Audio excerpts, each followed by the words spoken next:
ingresar a la clase hasta que los demás compañeros se integren, por favor.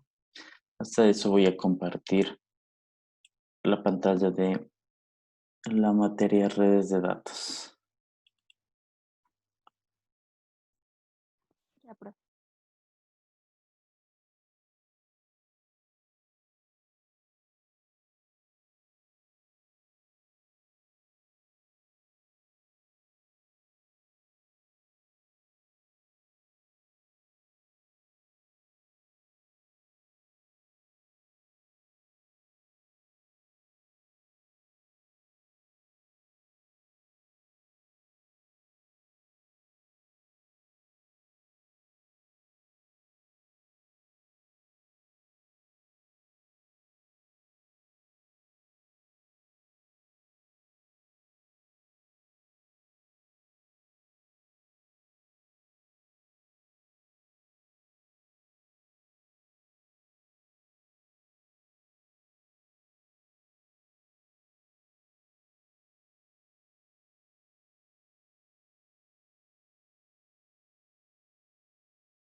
Buen día con todos. Vamos a empezar la sesión de esta semana y un tanto pues son unas cuantas indicaciones. Primero que nada pues disculpas por lo sucedido la anterior semana. Le comenté a una de sus compañeras que pues, tuve un percance con el disco duro de mi portátil y realmente pues se me complicó realmente poder continuar ese día la clase y pues recién pude obtener el disco de la misma el día de ayer, hasta instalar y todo eso, pero bueno, hoy ya estoy reactivando los referentes a las actividades. En los anteriores me tocó ir a pedir solicitado un computador para poder realizar las clases de la semana, de esta semana que tuve, ¿no? Pero en fin, aquí ya tengo reactivado el computador y pues ya pues puedo ya normalmente ya dar las clases o actividades, ¿no?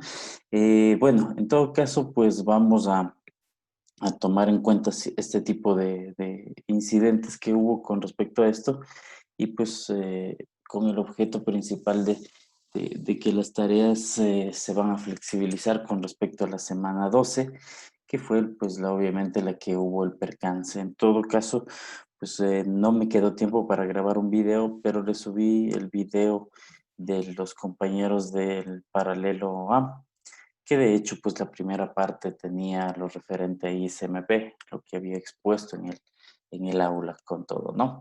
Un tanto pues algunas indicaciones con respecto a cómo vamos a trabajar con respecto a estas semanas que vienen, ¿no? En sí pues en teoría o se podría decir que estamos en la semana 14, ¿sí? Pero por cuestiones de la revisión de calificaciones que tuvimos en la semana 9, pues nos desfasamos con respecto a esto. ¿Cómo vamos a mitigar esto y cómo vamos a trabajar con respecto a las actividades que vamos a realizar? Sí, un tanto voy a explicarles cómo vamos a trabajar semana 13-14, que sería lo referente a esta semana. Y pues, pero bueno, no para que se alarmen, ¿no? Con el objeto de que se alarmen y que digan, bueno, va a haber una semana solamente para entregar tareas, no. Entonces, eso es lo que voy a explicar el día de hoy con el objetivo principal, de que quede claro con respecto a las calificaciones, con respecto a la entrega de tareas, con respecto a los temas que vamos a tratar en estas 2 semanas, ¿sí? Y esto pues, en fin, con el objetivo principal de pues cumplir obviamente con lo estipulado en nuestra programación referente a la programación de los temas que vamos a revisar y también en pos de que pues todos estemos con el objetivo principal de participar, ¿no? ¿Cómo vamos a trabajar? En primera instancia les voy a indicar. Semana 13 se va a revisar los temas de la semana, de la, de la- del tema de la capa de transporte, ¿sí? Y pues aquí va a haber un quiz, que realmente este quiz es un, es el quiz del NEDACAD, ¿sí? Obviamente, ¿qué es lo que tienen que subir aquí? Ingresan al NEDACAD, al quiz que tenemos en ese capítulo, contestan, capturan una pantalla o lo guardan y le suben a esta tarea. Recordemos que el quiz son las preguntas que hay al final del capítulo, ¿sí? Lo que en algún momento les he dicho que de alguna forma pues ustedes vayan realizando para poder tomar en cuenta lo referente a qué es lo que se ha aprendido en un determinado capítulo, ¿no? Entonces aquí en esta ocasión, como rebote, está que vamos a hacer ese quiz, el cuestionario 14.8.3. Si nosotros damos un clic, veamos si es que todavía tengo sesión. Si es que todavía tengo sesión, bueno, aquí me dice que tengo invalid session. Obviamente tengo que iniciar sesión en NetAcad. Pero bueno, aquí está el quiz en el que nos pedía, estaban una serie de preguntas del capítulo, contestaba y tenía la opción de comprobar, tenía la opción de revisar en cuáles me equivoqué, pero el objetivo sería que ustedes los resultados de ese quiz los suban a, a esta tarea como tal. Como ven, la fecha de entrega está el 19 de julio, ¿sí? Es decir, no está para la semana que viene exactamente para el, el- el 17, está para el 19. Vamos de igual forma a aumentar un par de días más para que esté pues obviamente hasta el día 21. Sí, eso le voy a cambiar esto para que con el objeto principal de que esto esté hasta el día 21. ¿Sí? De que haya un plazo de entrega mucho más amplio para esto, ¿no? Entonces, primero que nada, pues esta actividad no es compleja a la hora de realizarla, pues solo ustedes ingresan al quiz y capturarían la pantalla que tenemos en el mismo, ¿sí? Esto en primera instancia sobre esta semana. Ok, vamos a esperar un momentito que se guarde la actividad y vamos a seguir explicando las demás elementos, ¿sí? Entonces aquí también en la semana 13, bueno, aquí me he equivocado y he puesto presentación, aquí es capítulo 13. En la semana, ay, aquí otra vez me he equivocado, quiz, sí estoy bien, capítulo 14, no es semana, ¿no? El capítulo es del 14, perdón. La clase es la semana 13, del capítulo 14, está correcto. Bueno, aquí también hay dos laboratorios. De igual forma, los dos laboratorios que tienen que realizar, sí, es un laboratorio, es un packet tracer y un documento de Word. De igual forma, esto también estaba para el 19. Como les digo, les voy a incrementar el tiempo aquí hasta el día 21. ¿Sí? De todas las 2 semanas, en todas las 2 semanas, tanto 13 y 14, es el único laboratorio que hay que hacer, ¿sí? Ya les voy a explicar en la semana 14 qué es lo que tenemos que hacer. En la semana 13, eso sería lo que tendría que cumplir como tal en esta semana, ¿sí? El quiz, subir los resultados en el laboratorio, subir los laboratorios hasta el 21 y en la semana como tal 14, que se va a revisar lo referente a la capa de aplicación. En la parte de rebote, en la parte de rebote también está el cuestionario en la plataforma con su respectivo link y subimos de igual forma como se lo hizo en la semana 13, ¿sí? Pero aquí obviamente del capítulo 15. En la consulta y presentación, En la consulta y presentación vamos a tener lo referente aquí va a haber una consulta y presentación, que también obviamente esto lo vamos a cambiar sus fechas. Va a haber una consulta y presentación, ¿sí? Una consulta y presentación, y esa consulta y presentación va a ser en grupo, ¿sí? Y obviamente se realizará la próxima semana. Esta consulta y presentación máximo va a ser entre 5 personas. Sí, acerca de uno de los capítulos que se llama Bill y sería construir una pequeña red, ¿no? Entonces, esto sería con respecto en grupo, ¿no? Es decir, van a hacer una presentación con la cual pues todos los compañeros van a participar con respecto a la misma, ¿no? A la presentación referente a este tema. Sí, ahora hay algo que vamos a acotar un poco con respecto a estas actividades. Primero que nada, las fechas obviamente van a tener su holgura, ¿sí? No van a ser, no van a ser herméticas, es decir, si es que por alguna razón los compañeros dicen o el presidente del curso me dice, profe, necesitamos que nos extienda un poco más las fechas, porque en otras materias obviamente también tenemos actividades que hacer y obviamente nos va a complicar la resolución y el tiempo que tenemos para realizar, pues no hay ningún problema. Siempre y cuando sea antes de la fecha tope que les estoy poniendo aquí, ¿sí?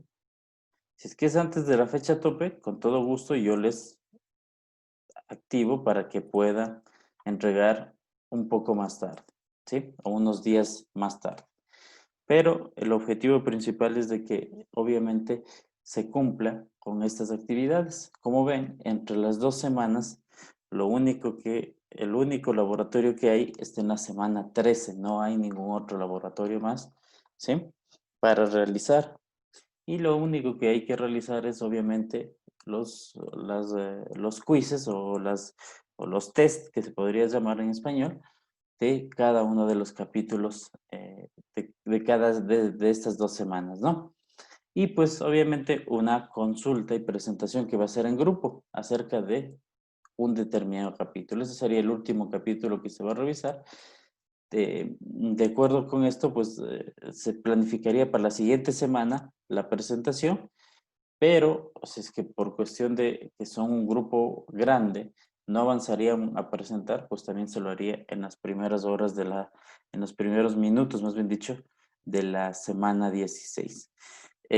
Algo importante, si es que hay una participación, se podría decir, masiva de parte de ustedes, tanto en la semana 15, en la semana 16, pues voy a tomar la decisión de no tomarles un examen teórico, sino solamente un examen práctico, ¿sí?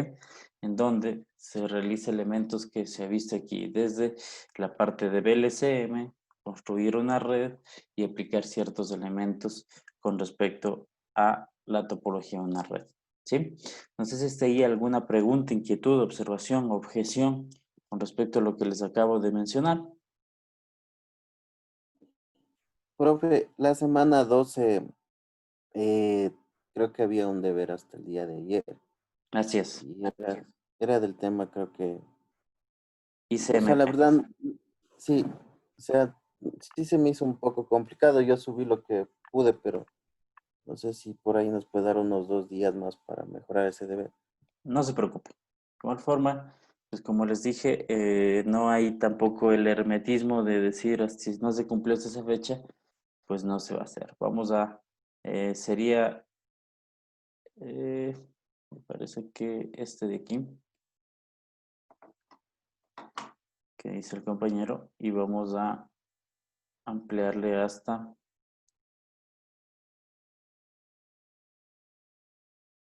el 13 de julio, ¿sí? Para que puedan subirlo. ¿Estamos? Hasta el día lunes, Gracias, Profe, profe. buenos días. ¿sí? ¿Cómo está? Un favor bien grande, disculpe, estoy viendo de que no tengo, no sé por qué, porque nunca he fallado un deber, pero quizás ese se me pasó por alto.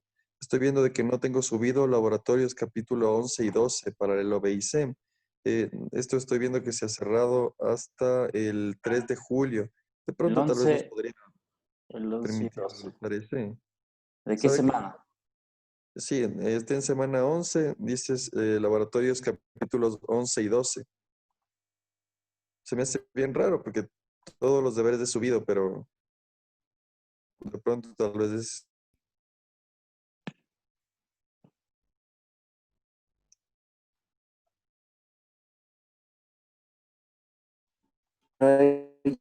Ahí en ese capítulo hay del paralelo A y del paralelo B y C. Claro, nosotros somos B y C, ¿no es cierto? Sí, Así es. Claro, entonces Pero no, aquí no dice sé hasta el por qué 3 no de tengo julio. subido, se me hace bien raro. Aquí está hasta el 3 de julio. No, profe, eh, modificarle. Déjeme verle. No da, no permite modificar. De pronto se me pasó. Bueno, ahí sí Disculpe tendríamos la que, bueno, molestia, dije mil este es un disculpas. caso particular. Estamos hablando semanas 12, 13 en adelante. Lo demás, una vez finalizada la clase, podemos ver esto, ¿sí? Lo que quiero es que quede claro con respecto a lo que vamos a hacer. De ahí lo demás, esto lo podríamos revisar después de la clase para ver si es que eh, le vemos qué es lo que sucedió y pues te damos la posibilidad de que lo puedas subir, ¿sí? Ok, Inge, muy amable. Ya. Ok, con respecto a lo que les acabé de mencionar, semana 13 y 14, ¿alguna objeción, alguna observación? de lo que hay Profe, que hacer. ¿Sí? en el NetAcad, en la academia, los exámenes, ¿cómo están las fechas de ahí, profe? Ya, Porque sí había, eso nos faltaba vamos a como revisar. 3. Ya, ok, eso vamos a revisar y eso pues también es importante que lo que dice el compañero. Ya les voy a compartir la pantalla y vamos a revisar fechas con respecto a esto. Paola, ¿alguna inquietud? Profe, yo quería saber en grupos de a cuántos teníamos que hacer No te el escucho, examen, Paola. cuántas personas. ¿Ahí me escucha?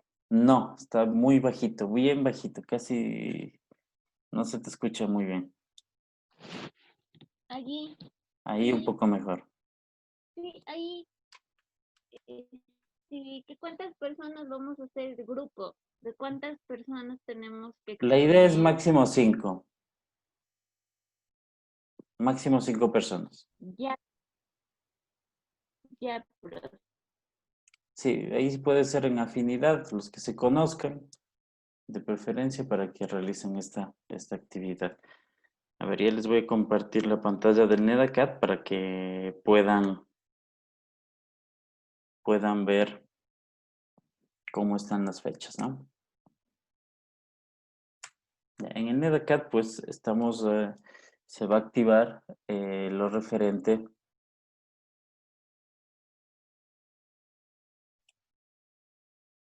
a ver, lo referente, pues, a los exámenes. Sí, pues aquí hay algunos exámenes que ya se realizaron la activación con respecto a los que se fueron, a los que se ya han ido finalizando. Entre ellos vamos a establecer fechas con respecto a esto para que ustedes los puedan resolver, ¿sí? Y pues sobre todo puedan contestar los exámenes, ¿no? Recordemos que esta parte también va a formar parte de la nota del seguimiento como tal en este bimestre y por eso es importante que haya que resuelvan obviamente los exámenes, ¿no? Ya están, en algunos casos, les comento que ya están activándose, se podría decir, o se me está permitiendo activarles que también el NEDACAD esté en español o los formularios en los nuevos exámenes.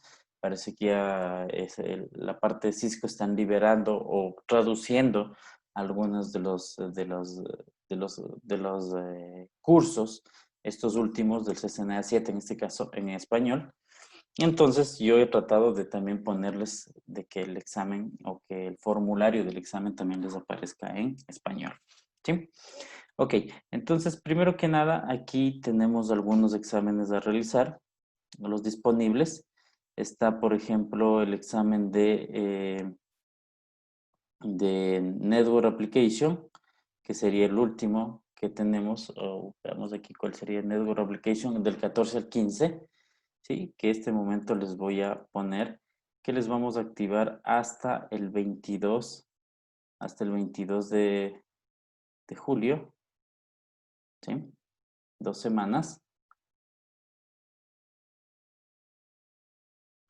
Va a estar disponible hasta el 22 de julio, ¿sí? Pongámosle desde aquí hasta el 22 para que pueda resolver el mismo, ¿no? El siguiente también está activo el de direcciones. A ver, aquí hay uno de práctica, que también este está activo hasta el 30 de julio. Es un examen de práctica. Es un examen práctico y pues obviamente también tienen que resolverle este que dice de práctica, ¿no? Entonces este también está hasta el 29 de julio.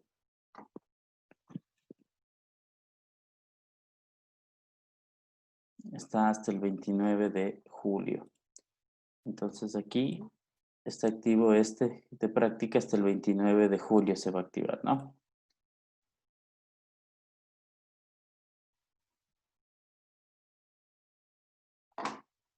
Se activaría hasta el 29.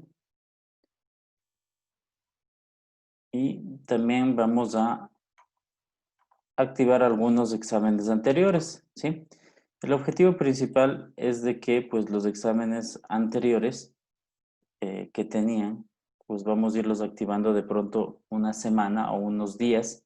Y pues en la semana 15 vamos a hacer un recuento de cómo están, de hecho, en sus exámenes, con el objetivo principal de que ustedes puedan irlos resolviendo, ¿sí? En el caso de que no le hayan resuelto como última alternativa. Entonces, en la semana 15 todos los exámenes, por ejemplo, los exámenes anteriores que tenemos aquí, que han sido resueltos, por ejemplo, el 1 al 3, el 4 al 7, ¿sí? El 8 al 10, el 11 al 13 también. Vamos a dar la posibilidad de que pues estos también puedan ser resueltos para que pues se puedan igualar quienes no lo hayan hecho, ¿sí? Entonces por aquí tengo también que el de direcciones IP está hasta el 15 y también el Communicating Between Networks, que sería este, del 8 al 10 también está o va a estar activo hasta el 15, es decir, hasta el día miércoles.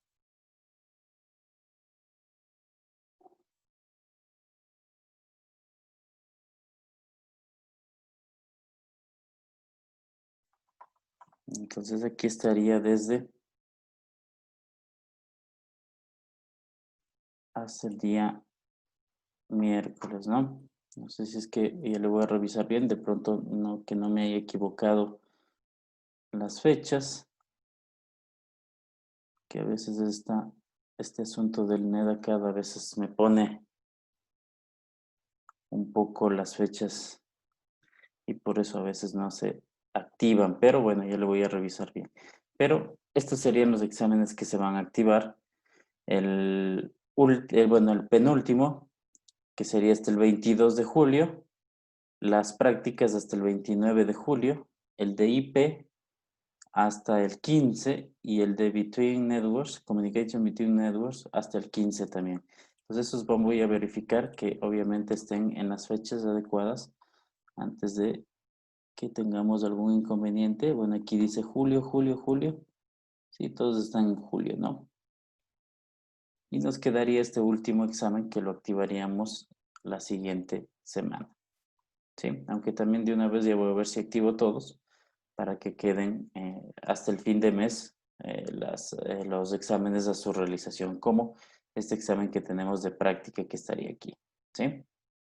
Entonces, aquí de esta forma estamos activando exámenes pasados que vendrían a ser del 8 al 10 y del 11 al 13 hasta el 15. El último, que vendría a ser lo que vamos a ver el día de hoy, hasta el 22 de julio. Y este examen práctico que estaría hasta el 29 de julio. ¿Sí? Ok, entonces de igual forma vamos a ir en la semana 15, vamos a hacer una revisión y evaluación de cómo está el asunto de la rendición de exámenes y de acuerdo a eso se abrirá de pronto unos 3 días, digamos, cuando máximo, para que puedan resolver de pronto exámenes iniciales que no se hayan resuelto, ¿sí? O de pronto, pues hacemos un corte y activamos unos 3 días todos los exámenes para que puedan resolverlos, ¿sí? Los exámenes pasados me referiría, ¿sí? Con el objeto de que, pues, traten de igualarse. Sí, Pablo. Eh, Inge, buenos días con todos. Una cosita, tal vez nos podría dar, habilitar como 2 oportunidades para los exámenes, Sí están para los activados. módulos. Sí están activados. Están dos Ya. oportunidades. Ah. Igual para la práctica, porque a veces sí, También, para la práctica sí creo que está 4 veces, me parece. 3 o 4 veces. Ah, ya. ¿Sí? Listo, Inge. Eso no sé. Muchas Sí, no se gracias. preocupe. Eso sí, hay que ser consciente de la resolución. Como les digo, en los últimos exámenes ya me está permitiendo activarles en el formulario en español y eso estoy también activándoles como alternativa. Así es que es muy posible que les aparezca para hacer el examen ya sea en inglés o español. Y ustedes obviamente, de acuerdo a a su, digamos, a su conocimiento, si es que tienen o se familiarizan más con el inglés, pues cogerían inglés, o si no, escogerían español. Sí, ya dependería, pues obviamente de ustedes. Sí, entonces de esta forma vamos a ir, la siguiente semana hacemos un corte de los anteriores exámenes para ver cómo están y activamos unos días, porque unos días con el objeto también de que se puedan igualar quienes no le hayan hecho, ¿sí? O de pronto alguien quiera mejorar. Pero eso lo haríamos la siguiente semana y de igual forma la semana 16 con el fin de tener ya un que todos hayan completado estas actividades que van a formar parte también de su calificación en la materia, ¿sí? Y que obviamente recordemos que para aprobar el NEDACAT también necesitan haber aprobado la materia y para aprobar la materia también necesitan aprobar el NEDACAT. Entonces son cosas relacionadas y pues obviamente estamos tratando de hacer que todos traten de igualarse en sus exámenes y puedan rendir. Yo sé que por cuestiones de trabajo se les complica a veces, pero vamos a dar la posibilidad de que todos puedan tratar de igualarse con respecto a sus actividades o materias, ¿sí? Con respecto a las actividades y tareas, no vamos a ser herméticos con respecto a esto, pero sí traten de hacerlo. Si es que alguien no pudo entregar una tarea, no va a poder entregar una tarea por su trabajo, pues tiene que ser antes, ¿no? No cuando ya el plazo se haya finalizado. De tal forma para poder analizar y poder darle una extensión del mismo, ¿sí? Ok, ¿alguna pregunta más? Y si no, para poder continuar con eh, las, la materia como tal.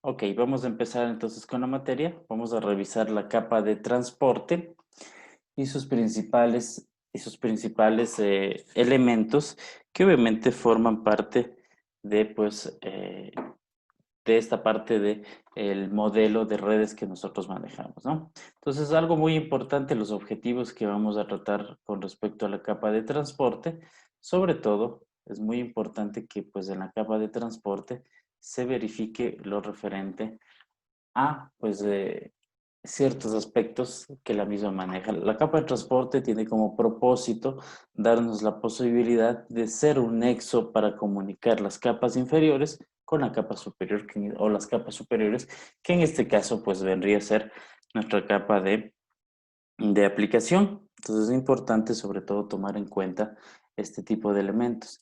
Entonces la capa de transporte también nos va a dar la posibilidad de tomar en cuenta elementos como las características de ciertos protocolos, que son los protocolos orientados a la conexión y sobre todo el protocolo también no orientado a la conexión. Vamos a ver sus distintos tipos de elementos con respecto a cómo operan o trabajan cada uno de estos protocolos y cómo facilitan y cómo garantizan la comunicación entre las redes, ¿no? Explicar cómo trabaja cada uno de estos protocolos, ¿sí? Y comparar, obviamente, los protocolos que nos dan comunicación entre enlaces finales. Es muy importante, sobre todo, tomar en cuenta este tipo de elementos cuando nosotros hablamos de una capa en este caso, de transporte, ¿no? Entonces es muy importante, sobre todo, cuando revisamos la capa de transporte, que pues la capa de transporte nos va a permitir, sobre todo, dar la posibilidad de establecer un nexo entre las capas inferiores y las capas superiores, ¿sí? Entonces, algo muy importante que vamos a revisar es los roles que tienen dicha capa, ¿no? Entonces, la capa de transporte es responsable de establecer una sesión de comunicación temporaria entre dos aplicaciones y de transmitir datos entre ellas. Algo muy importante, ¿no? Es el enlace entre las capas inferiores, como se había manifestado, y pues se encargan de la transmisión a través de nuestra red. La capa de transporte, entonces, permite trasladar datos entre aplicaciones y dispositivos de red como tal. Sí, esa es una de las funciones principales que tiene esta capa de transporte. Vamos a hablar de las tareas y sobre todo las responsabilidades que tenemos en la capa de transporte. En la capa de transporte se habla del seguimiento de las conversaciones, se habla de la segmentación y la identificación de aplicación. Todos estos elementos y todas estas tareas son muy importantes, sobre todo a la hora de nosotros establecer una comunicación efectiva con el objeto principal eh, de garantizar la comunicación entre nuestros dispositivos. Entonces, la capa de transporte tiene la posibilidad de hacer una revisión, un seguimiento individual de conversaciones, y este seguimiento permite dar la posibilidad de verificar que cada conversación individual fluye entre una aplicación de origen y una de destino. Entonces, se encarga esta capa de transporte de verificar que pues exista ese elemento, ¿no? La segmentación y reensamblar segmentos, ¿no? ¿Qué significa segmentar? Algún momento habíamos hablado de la parte de segmentar. Segmentar es con el objetivo principal de dar la posibilidad de que si es que nuestra red, pues no enviar paquetes demasiado extensos, sino tratar de dividirlos en paquetes pequeños, algo similar a lo de divide y vencerás, pero con el objetivo principal. Si dividimos la información, pues al otro lado, pues esta información pueda reensamblarse. Es decir, yo vaya diciendo, todos estos segmentos de todos los datos que voy a enviar, los voy a ir numerando con el objeto principal de que el otro lado, pues la información se pueda reensamblar y esté disponible para el receptor o el destino. Entonces, divide los segmentos que son más fáciles de administrar y transportar, y cada encabezado va a tener su identificación, su numeración, con el objeto principal de que ésta sea rearmada en el destino, ¿no? Identificación de aplicación con el objeto de garantizar, sobre todo, elementos o varias aplicaciones se ejecuten en un dispositivo y reciban los datos correctos a través de los números de puerto. Esto pues vamos a ver algo muy importante cuando nosotros trabajemos, ¿no? Entonces, estas son una de las actividades principales de la capa de transporte. Vamos a ver también los protocolos. Y en los protocolos, nosotros vamos a trabajar con dos tipos de protocolos. El protocolo TCP y el protocolo o los protocolos UDP. Los protocolos TCP van a ser protocolos que permiten especificar o sobre todo nos permiten establecer un protocolo. El protocolo TCP en sí pues significa protocolo de control de transmisión o Transmission Control Protocol, ¿sí?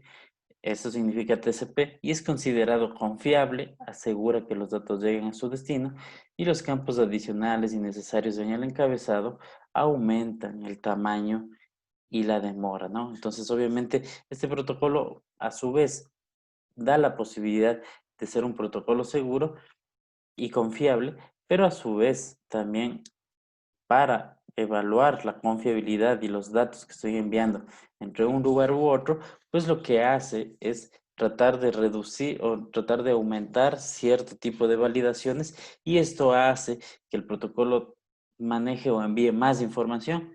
¿Sí? A su vez, pues esta información puede que cause una demora en su envío, ¿no? Pero, sin embargo, garantiza que nuestra información llegue a su destino, ¿no? Uno de los protocolos también que se utiliza es el protocolo UDP, que significa el protocolo, el User Datagram Protocol, que es el protocolo de datagramas de usuario. No proporciona confiabilidad, tiene menos campos y es más rápido, porque no está comprobando que la información pues se garantice que haya llegado de un lugar a otro, ¿sí? Vamos a hablar del protocolo TCP y obviamente todas sus ventajas con respecto a ciertos elementos que nosotros tenemos en dicho protocolo. Es similar a enviar paquetes con seguimiento. Si divide un pedido de envío de varios paquetes, el cliente puede revisar la línea de orden de entrega con el objeto principal de dar la posibilidad de verificar los datos que se enviaron. ¿Qué significa esto de los segmentos? Algún momento habíamos hablado y pues se había dicho que los segmentos me sirven para poder dar la posibilidad de que mi paquete se pueda dividir y este a su vez pueda ser enviado de una manera mucho más eficiente y no pues trate de colapsar o sobre todo inundar mi red. Entonces vamos a tener un número de paquete, un número de segmento que puede ser rastreado por una aplicación específica. Es decir, si es que algún momento ese paquete o ese segmento no llegó de todos los que envíe, pues no va a pedir que se reenvíe todo, sino solo ese segmento que está faltante o que pues no llegó de una manera adecuada. Entonces esto es muy importante. Además que cuando llegan todos los paquetes, lo que hace es tratar de realizar, si es que llegaron en una secuencia errónea o distinta, pues recordemos que al usar una red en la cual yo tenga varios puertas de enlace, varios enrutadores, pues los paquetes pueden viajar por cada uno de ellos para encontrar su destino. Y pues puede que lleguen en distinto orden, que lleguen en distinto lugar, que lleguen en distinto tiempo. Y lo que hace TCP es que cuando llegue esto, pues trata de pedir o realizar un reordenamiento de su secuencia con el objeto principal de que pues los datos estén correctos, ¿sí? Entonces envía los datos de una manera eficiente y en el caso de que exista algún error, pues no solicita el envío de todos los datos, sino solamente de los que tuvieron algún problema u error. Sí, entonces aquí tenemos algunos ejemplos. Bueno, el protocolo en cambio UDP provee de las funciones básicas para envío de datagramas entre aplicaciones, ¿sí? Tratando de tener un pequeño, o sea, siendo mucho más óptimo y más rápido. Pero al ser un protocolo no orientado a la conexión, aquí se denomina este tipo de protocolos no orientados a la conexión, y me había olvidado también de mencionarles que el protocolo TCP se denomina como un protocolo orientado a la conexión, ya que hace esta verificación o validación de datos del usuario, ¿no? UDP me permite dar la posibilidad de, es conocido como el protocolo de el mejor esfuerzo, ¿sí? Y pues no es confiable, es la entrega de mejor esfuerzo. Envía mucho más rápido, pero no hay ningún tipo de validación de que si los datos llegaron de una manera adecuada, ¿no? Es similar a una carta no certificada, pues no necesariamente tenemos una respuesta de la misma, ¿no? Entonces, UDP y TCP pues son importantes, sobre todo para cierto tipo de aplicaciones. Si hablamos de UDP, pues se utiliza para conexiones que requiero un elemento rápido y sobre todo que no exista sobrecarga y no exista ningún tipo de elementos de reenvíos perdidos. Hablemos de una comunicación como la que estamos teniendo ahora, en donde tenemos una videoconferencia, tenemos una conferencia de voz y nos podemos dar cuenta que en alguno de los casos, pues cuando se va un poco la red, se robotiza la voz o la imagen se congela y pues obviamente esto quiere decir que está utilizando un protocolo UDP. Sí, porque no está, si es que se perdieron datos al envío, pues no los está reenviando, sino simplemente va a seguir su secuencia. Utilizado para transmisiones en vivo, telefonía IP. Y tenemos el TCP, en cambio, que se utiliza para elementos como base de datos, navegadores, correo electrónico, pues obviamente con el objeto principal de que toda la información llegue en su formato original a su destino y obviamente que pues se mantenga lo referente a la calidad, que sea confiable, se reconozcan los datos, que se reenvíe los datos perdidos, que la entrega sea en el orden y la secuencia que se envió inicialmente. Entonces, dependiendo de la aplicación, pues se orienta o se utiliza un determinado protocolo. UDP no necesita comprobación de que obviamente se perdieron los datos y pues lo que hace es no pedir el reenvío de los datos erróneos y pues TCP sí hace una verificación de que los datos estén correctos para distintas aplicaciones, ¿no? Vamos a hacer una Profe, revisión. ¿Sí? perdón que le interrumpa una pregunta. Y al menos en los routers, cuando nosotros aperturamos puertos, nos da la posibilidad de poner TCP y UDP. ¿Cuál es el sentido de poner los dos protocolos? Ya, como te decía, TCP lo que hace es una verificación de tramas cuando se envían, segmenta, ordena, pero en cambio UDP lo que hace es un protocolo del mejor esfuerzo. Es decir, trata de enviar de una manera mucho más rápida, pero si es que hubiese pérdida de paquetes, pues no hay un reenvío de los mismos. Entonces, TCP lo que hace es garantizar de que la data esté llegando de una forma adecuada. Y en cambio, UDP lo que hace es de pronto garantizar de que se envíe de la manera mucho más rápida. ¿Sí? Entonces, si en UDP tú por alguna razón por ejemplo, envías información y esta información por alguna razón no llegó completa, no va a solicitar que se reenvíe, sino pues llegaría de forma incompleta, pero lo envío de una forma más rápida. Pero en cambio TCP lo que hace es garantizar de que si envía algo, al otro lado esté lo mismo. Y que si es que no llegó alguno de los paquetes, solicita reenviar para que éste sea completado y mostrado como tal al destinatario. Sí, esa sería la diferencia un tanto, pues, de los dos protocolos a grosso modo. Ok, Inge, gracias. Más o menos lo que le preguntaba era porque en los routers, cuando nosotros aperturamos puertos, nos da la posibilidad de usar los dos protocolos. Nos dice, o bien escoges TCP o bien escoges UDP, o puedes escoger TCP y UDP. Cuando escojo TCP UDP, ¿qué hace? Por ejemplo, envía un paquete y si no se envía completo, ¿qué Ya, hace? esto depende un tanto de las aplicaciones. Hay aplicaciones que requieren, por ejemplo, como habíamos hablado aquí, ¿no? Aquí un poco antes. Hay aplicaciones como donde tienes voz sobre IP, en donde es una comunicación fluida y en vivo. Pues no es lógico que en este momento, o este tipo de aplicación, pues si es que estoy hablando con alguien, vuelva a reenviarse otra vez lo que hablé, porque se perdieron los paquetes. Sino de pronto, ¿qué es lo que sucede? Se queda en silencio, se recorta la voz, pero sigue fluyendo. ¿Sí? Entonces, pero para el caso de un correo electrónico, si envía un correo electrónico, pues ese correo electrónico tiene que llegar de una manera íntegra, de una manera completa.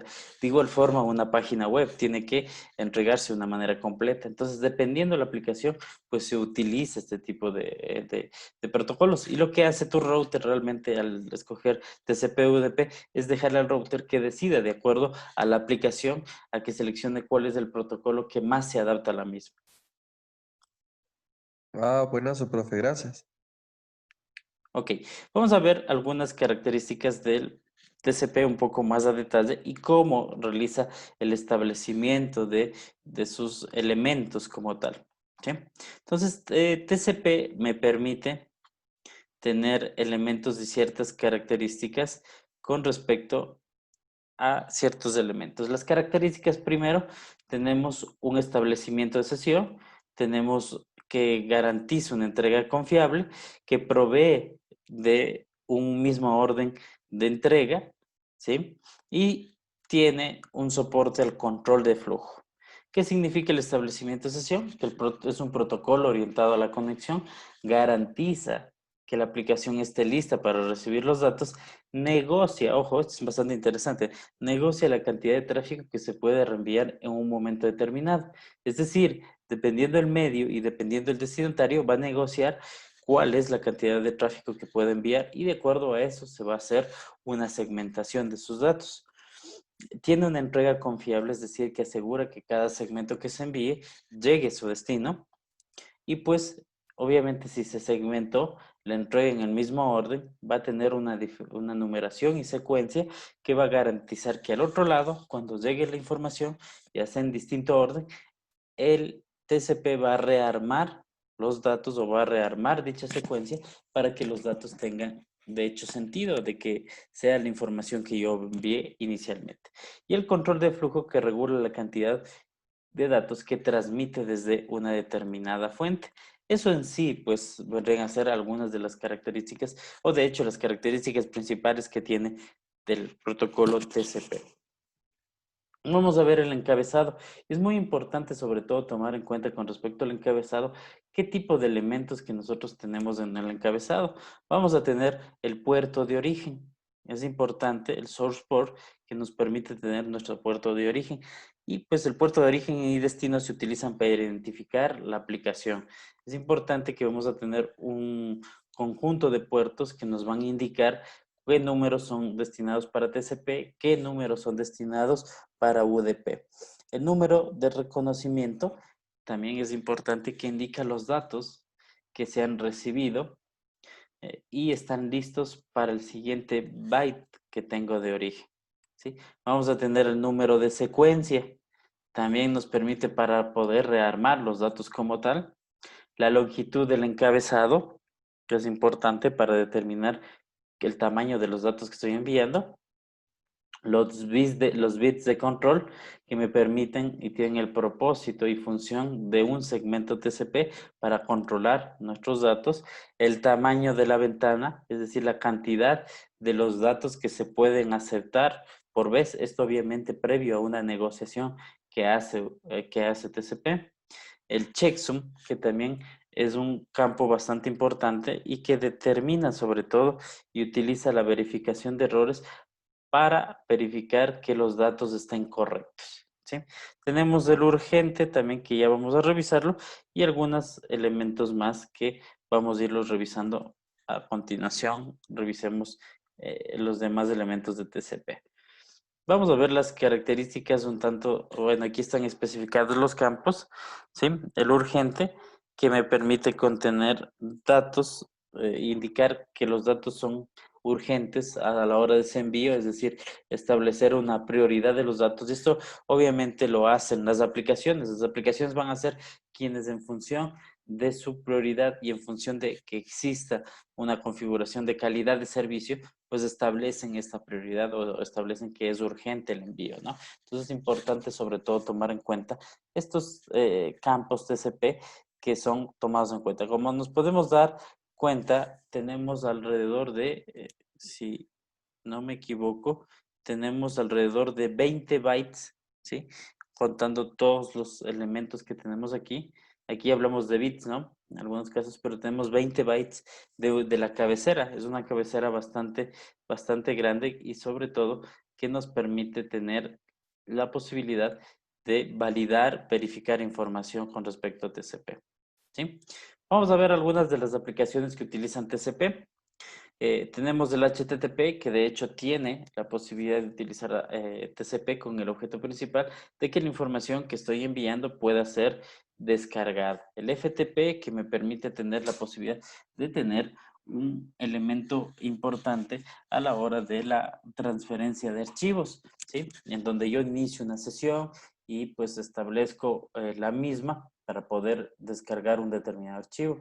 El SMTP, el protocolo de envío de correos electrónicos, el SSH, que también hemos hablado, el Secure Shell, que utiliza también TCP para validar y garantizar una conexión adecuada y sobre todo también validar un inicio de sesión en la misma. Vamos a ver el UDP.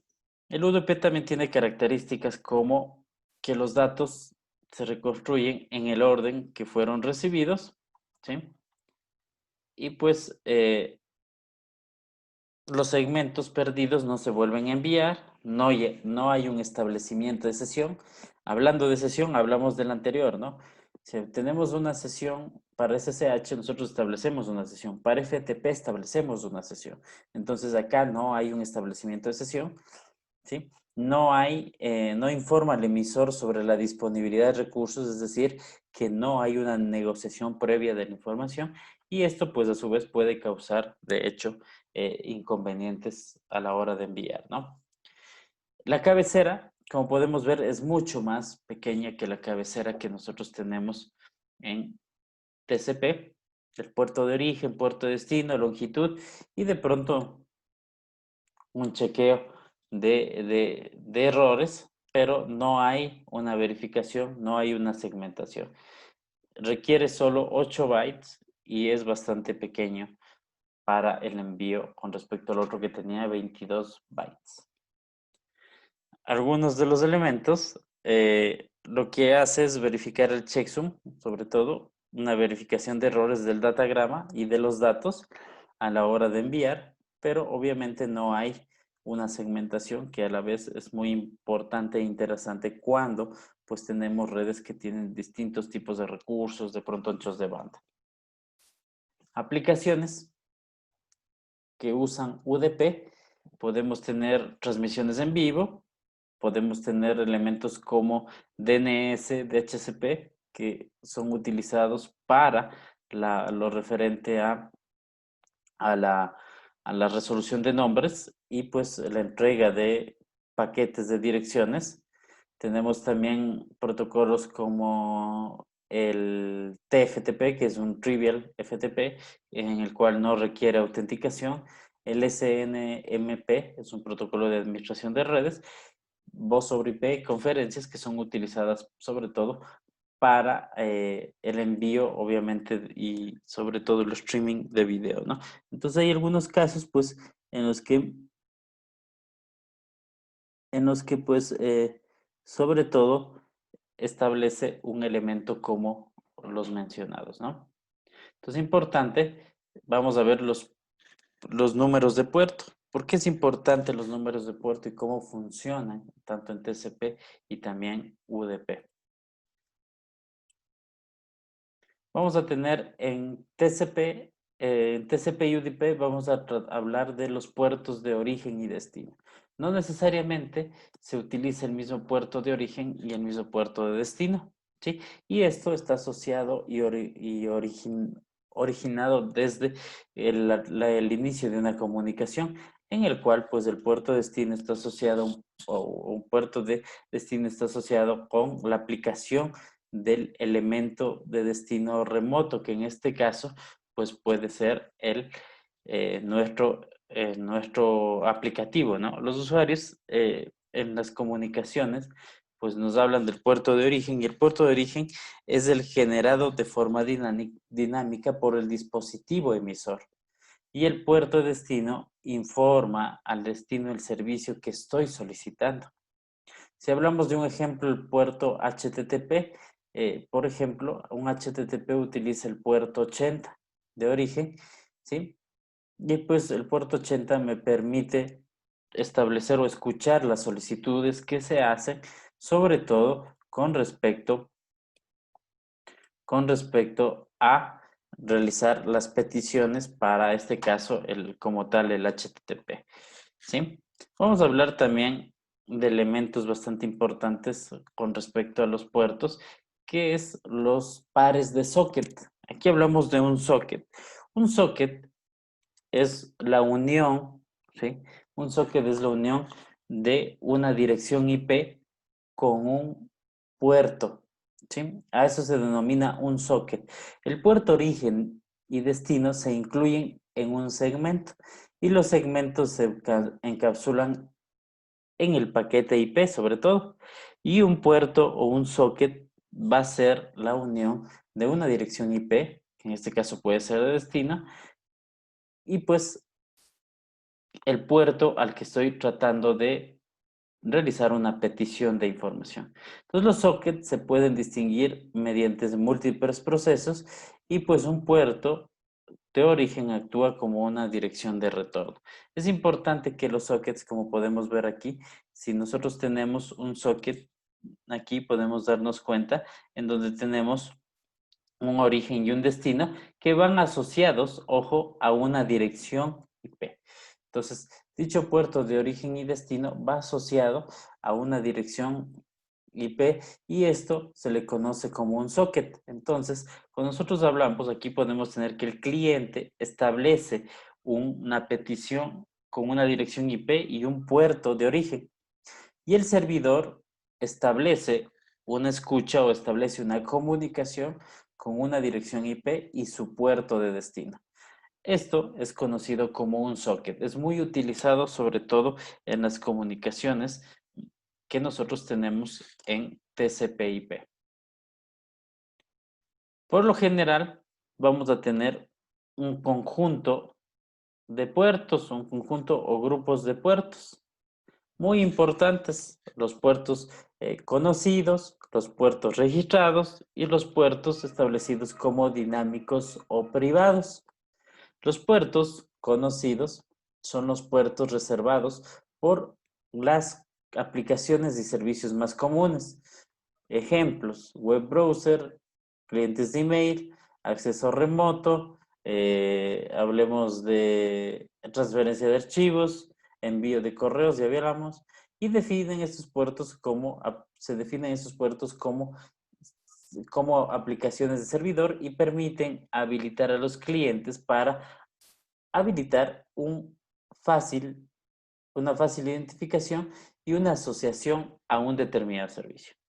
Vamos a tener los puertos registrados, y en los puertos registrados son utilizados por IANA, esta organización, que asigna estos puertos a una entidad que los solicite con procesos y aplicaciones específicos.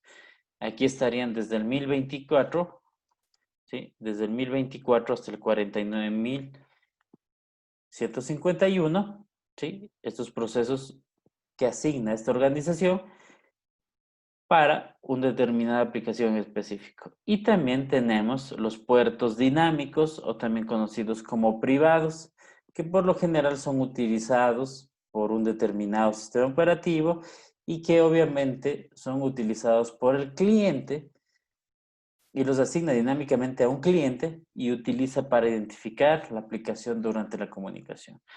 Como les había dicho, un cliente establece o solicita una comunicación, y al solicitar una comunicación, dicho cliente utiliza un puerto dinámico de los puertos que tenemos establecidos aquí, con el objeto de establecer una comunicación. Entonces, los dos primeros rangos de puertos, ¿sí?, son utilizados para propósitos de servicios establecidos o conocidos, en este caso los primeros, del 0 al 1023, y los demás establecidos por IANA en el caso de que se genera o se asigna un puerto a un determinado de pronto nuevo servicio o elementos que yo quiero conocer, ¿no? Y los puertos dinámicos mediante el sistema operativo. Sí, algunos de los puertos que tenemos conocidos, entre los que más utilizamos, tenemos la transferencia de archivos, ¿sí? El 2021 para FTP, para data y control. Nos damos cuenta que para data el envío de data utiliza el 20 y para el control el 21 es TCP. El Secure Shell utiliza el puerto 22, el Telnet, el puerto 23, el envío de correos electrónicos SMTP, que es de tipo TCP, utiliza el puerto 25, la transferencia de nombres más bien dicho, la resolución de nombres de dominio, el DNS, que utiliza el puerto 53, que puede ser TCP-UDP, dependiendo de la configuración del mismo, y sí, obviamente se requiere un elemento como, sobre todo la verificación de información, se utiliza un puerto TCP en este caso, ¿no? UDP para el DHCP. Para lo referente al DHCP tenemos para el servidor, para el cliente, dice que utiliza para el servidor el 67, para el cliente el 68, ¿sí? Para el FTP tenemos el trivial, la transferencia de archivos que no utiliza seguridad, se podría decir, utiliza el puerto 69. Para el puerto 80 nos damos cuenta que utiliza para HTTP, ¿sí? Y pues aquí podemos ver algunos otros elementos más, ¿no? Como el POP3, como el IMAP, el SNMP, el HTTPS, cuando hablamos de conexiones seguras. Algunos de los puertos que utilizamos. También tenemos las conexiones que se utilizan mediante el NetStat. ¿Qué es el NetStat? Sí, aquí voy a compartir la pantalla cuando utilizamos el NetStat. Sí, el NetStat me permite verificar las conexiones que yo tengo de mi dispositivo, hacia dónde se conectaron, y me va a mostrar los protocolos, las direcciones, y pues me va a mostrar los sockets, ¿no? Los pares sockets. En este caso, si nos damos cuenta, en la dirección remota me aparece 52, 179, 224, 121, dice HTTPS, ¿sí?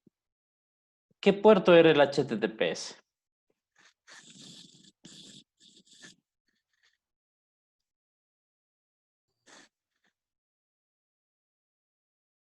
Me parece que era 23, profe.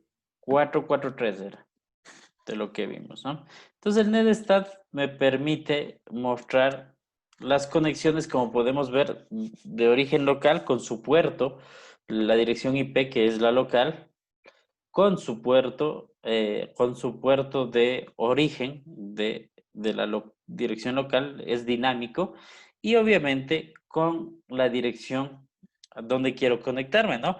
Pero me aparece aquí, como puedo ver, me aparece HTTPS, me aparece HTTP o cualquier otro servicio al que yo accedí. Si yo quisiera ver los puertos, pongo "-n" en el NetStat y me aparece el puerto o el socket al que accedí con dicho IP y dicho puerto, ¿sí? Que en este caso era el puerto 443. Si nosotros nos vamos acá, un poco regresando a esto, Profe, y vemos el socket del 443, ¿sí?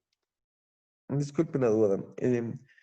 Al nosotros aperturar un puerto hacia una IP, por ejemplo, en este ejemplo que le ponía hace un momento de un router, aperturamos un puerto hacia una IP, hasta cierto punto, ¿qué libertades o qué permisos le estamos dando a esa IP?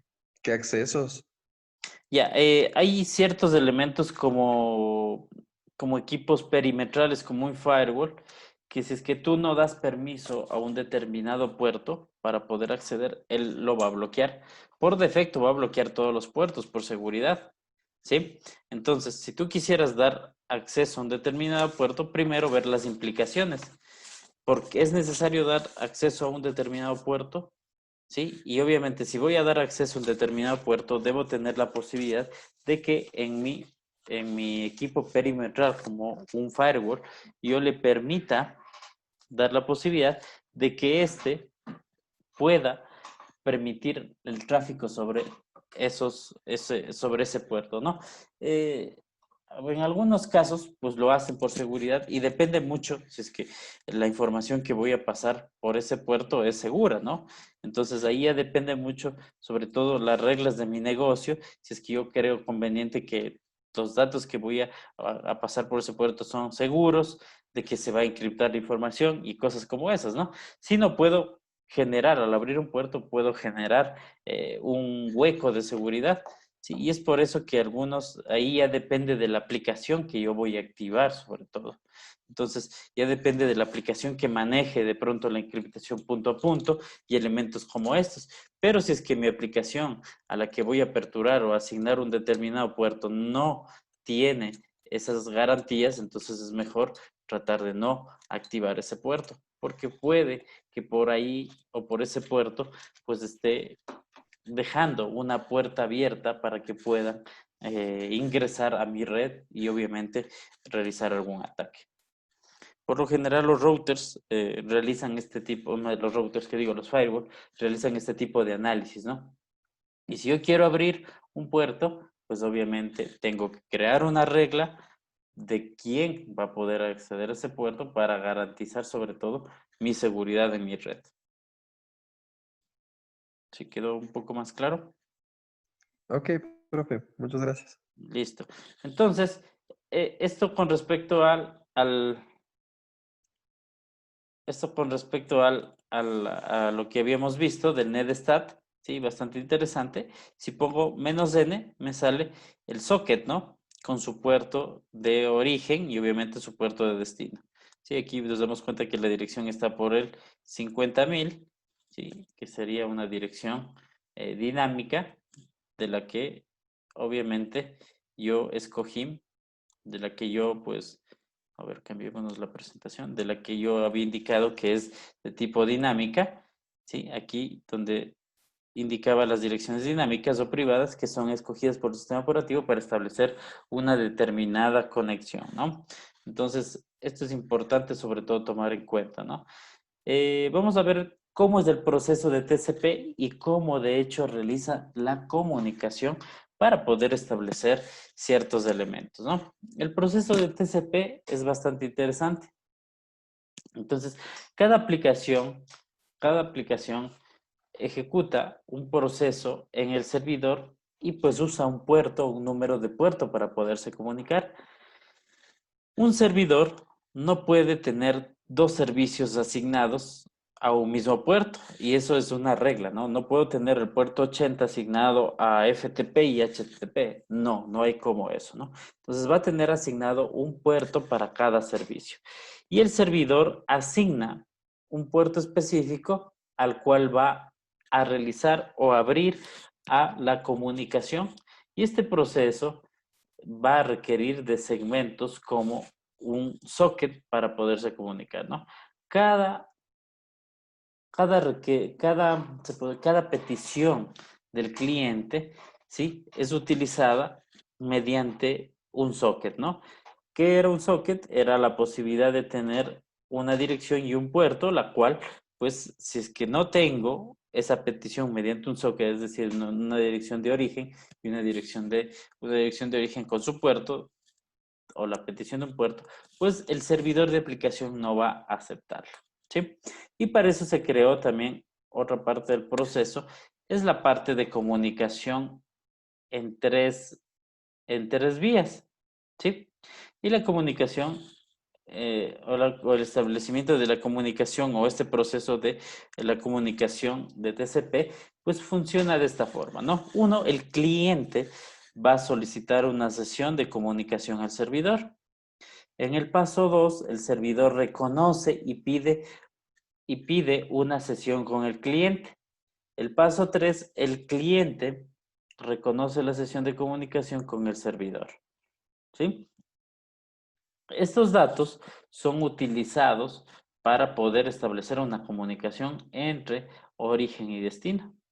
Entonces, si nos damos cuenta, el cliente envía una señal de SYN y al servidor y la señal de SYN es recibida mediante una señal de SYN y ACK, que es decir, que reconoció que recibió dicha señal. Una vez que estableció eso, pues ya envía una señal de reconocimiento el cliente para empezar a establecer la comunicación. ¿Cómo se termina la sesión en TCP? Aquí tenemos, o para cerrar una conexión, primero se establece un marcador de control o indicando un paquete de tipo fin o de finalización en el encabezado de segmento. Entonces digo que voy a enviar una finalización al servidor. Para finalizar todas las sesiones TCP de una vía, utiliza dos vías. Una que va a constar por el segmento fin y una con el segmento de reconocimiento. Es decir, envío el reconocimiento y otro envío el fin. ¿Qué estoy diciendo? Llegó la petición de finalizar la conexión, envío un ACK y luego envío el fin, que sería el fin de la comunicación por parte del servidor. El cliente recibe el paquete fin en el encabezado y pues establezco un ACK para decir como cliente si recibí y se envía dicha señal al servidor. Entonces, este es un proceso tanto para el inicio de sesión, para transmitir la información que realiza TCP con el objeto de garantizar que la comunicación pues sea efectiva. ¿Sí? Estas tres vías de comunicación que tiene TCP van a permitir, sobre todo, el enlace de tres vías establece que el dispositivo destino está presente en la red en primera instancia. Se verifica que el dispositivo tenga un servicio activo y acepte solicitudes en un número de puerto destino que el cliente de origen desea utilizar. Es decir, cuando hago una petición para utilizar el servicio web, ¿sí? Se informa al dispositivo de destino que el cliente de origen intenta establecer una sesión de comunicación en dicho puerto. Para establecer tanto los elementos como la señal de ACK, como la señal de sobre todo de finalización, de si es urgente, de la señal de sincronización, se utiliza, voy a regresar un poco, no sé si es que es mucho, a ver aquí, utilizo este paquete que dice los bits de control. ¿Sí? Este paquete de aquí es utilizado para enviar las señales de fin, ACK de sincronización y demás, ¿no? Aquí también se establece elementos como, vamos a regresar, estamos aquí, se establece elementos como, pues, para indicar si es que la conexión se reseteó, si la conexión, si se desea restablecer la conexión, un paquete RST, o pues el reenvío de un distinto paquete, ¿no? Entonces es importante sobre todo la comunicación. Estos son los distintos paquetes que puedo enviar en esta señal de control, como el urgente, la señal de ACK, una señal de push, es decir, de reenvío, una señal de reseteo de conexión, cuando tengo un error o un timeout, es decir, si no existe una conexión, para reiniciar la conexión y volver a reenviar, la señal de sincronización, la señal de fin para finalizar nuestros datos. Entonces, los bits de control se encuentran ubicados en este lugar que les había indicado. Hay un video en la plataforma Cisco en la que pueden revisar de una mejor manera esta parte de establecer la comunicación en 3 vías, ¿sí? Que es bastante interesante y muy didáctica de cómo pues, se realiza dicha conexión en 3 vías que establece TCP. Vamos a hablar también de la confiabilidad y el control de flujo. Y esto es importante y es una característica muy importante que tiene TCP. Sobre todo con el objeto principal de establecer un elemento que es la confiabilidad y la entrega ordenada. Entonces, ¿qué es lo que va a hacer TCP? Se asignan números de secuencia en el encabezado de cada paquete, ¿sí? Con el objeto principal de segmentar mi información, ¿no? Segmento y digo, voy a establecer que voy a enviar, digamos, 6 paquetes, ¿no? Cada uno va a tener su número. Se representa en el primer byte de datos del segmento TCP. Durante la configuración de sesión se establece un número de secuencia que representa el valor inicial de los datos. Este número de secuencia, ¿sí? A medida que se transmiten los datos durante la sesión, el número de secuencia incrementa y según el número de bytes que sean transmitidos, obviamente este número de secuencia va aumentando en 1, en 2, en 3, de acuerdo a la cantidad de paquetes que se van a transmitir. A partir de esto, los bytes que fueron o que se perdieron por alguna razón son pedidos o son reenviados.